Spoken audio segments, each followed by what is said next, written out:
De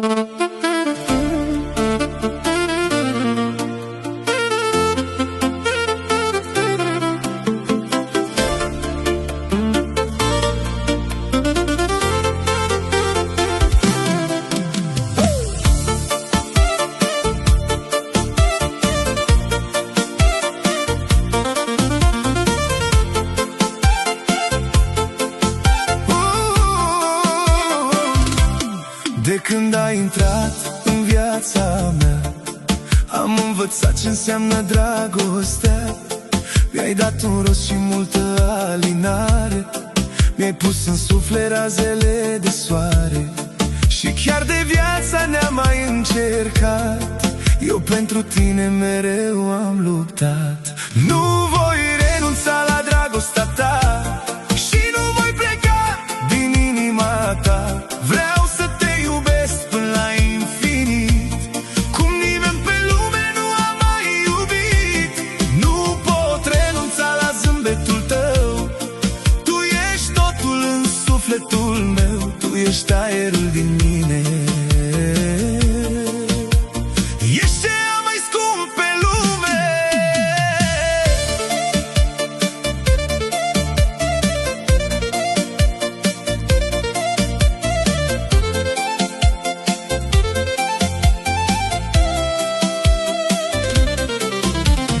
Poate am greșit și eu câteodată, poate te-am făcut să fii și supărată, dar dragostea mea nu s-a schimbat și nici o clipă nu te-am uitat.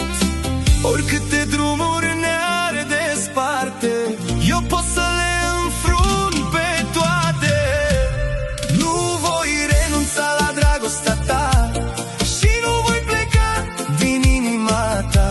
Vreau să te iubesc până la infinit, cum nimeni pe lume nu a mai iubit.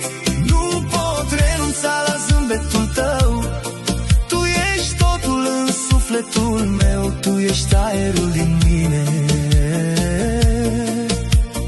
Ești cea mai scump pe lume.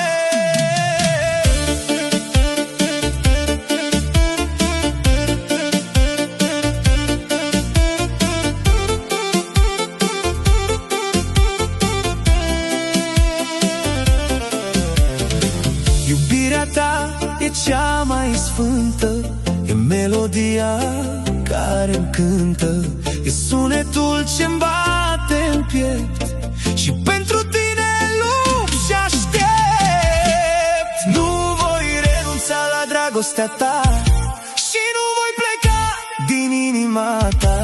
Vreau să te iubesc